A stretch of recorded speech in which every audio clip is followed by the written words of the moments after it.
আজকে বন্ধুরা আমি একেবারে চশমা পরে জুজ্জাত করেই কিন্তু বসেছি। আজকে কিন্তু সুপুদিকে ঝটাঝট দিতে হবে। কি বলবো না বলবো সমস্ত তথ্য তোমাদের সামনে তুলে ধরার জন্যই কিন্তু আজকে এসছি। তবে হ্যাঁ, তোমাদেরকে আরো অনেক তথ্য দিতে এসছি।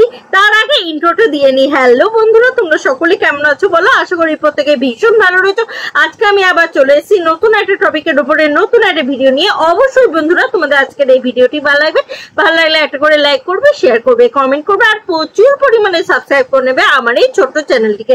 হ্যাঁ, চশমা নিয়ে অনেক কিন্তু তথ্য আসতে পারে, কারণ অনেক জায়গায় অনেক তথ্য মানে কি বলবো, যে আমরা যেহেতু কন্ট্রোভার্সি কন্টেন্ট ক্রিয়েটার, তো আমরা খুব একটা বিষয় আমরা পাবলিসিটি করতে চাই না, যে কারণে চশমায় ফোকাস করলে অনেক কিছু মানে দেখা যায়, যে কারণে আমি চশমাটা খুলে রাখলাম পাশে।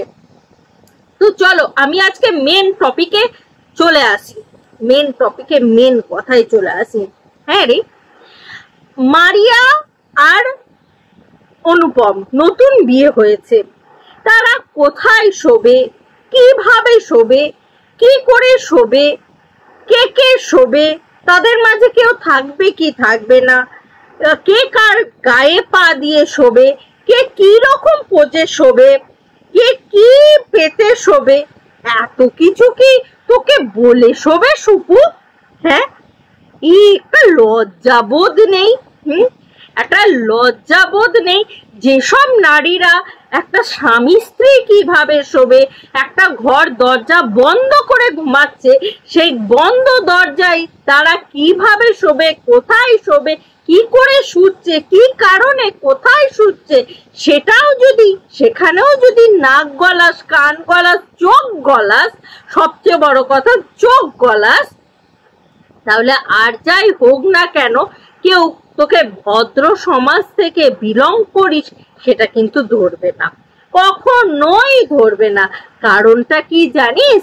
কারণ হচ্ছে এটাই যে তুই ইচ্ছাকৃতভাবে একটা স্বামী এবং স্ত্রীর মধ্যে তৃতীয় ব্যক্তি হয়ে ঢোকার চেষ্টা করছিস, নিজেকে ভালো উপমা দেওয়ার চেষ্টা করছিস, না ভালো যুক্তি দিচ্ছিস যে এই কাজগুলো ওর নিজের করা উচিত, এরকম করে পাথরের ওপরে শোয়া উচিত নয়, ঠান্ডা লেগে যাবে। যাই লাগুক, পাথরের ওপরে শোয়া উচিত নয়, ঠান্ডা লেগে যাবে, খুব ভালো কথা, কিন্তু শোয়া নিয়ে কন্টেন্ট করাটা কখনোই উচিত হয়নি। তো প্রথম কন্টেন্টই হচ্ছে যে তারা শুয়েছে মেঝেতে। আরে ভাই, ঘর তাদের, শোবে স্বামী স্ত্রীতে, তারা মেঝেতে শোবে, না দেওয়ালে পিঠ লাগিয়ে শোবে, না খাটের ওপরে শোবে, না খাটের নিচে শোবে, তাদের নিজস্ব ব্যাপার। সেখানে তুই তৃতীয় ব্যক্তি হয়ে কেন ঢুকতে চাইছিস? এখানে তো এত কন্ট্রোভার্সি কন্টেন্ট ক্রিয়েটার রয়েছে, কেউ তো ঢুকতে চাইছে না, তাহলে তুই কেন ঢুকতে চাইছিস সেটার একবার প্রশ্নর উত্তর দে দেখি। সেটার উত্তর দিতে পারবি? কেন দিতে পারবি না বলতো? কারণ তোর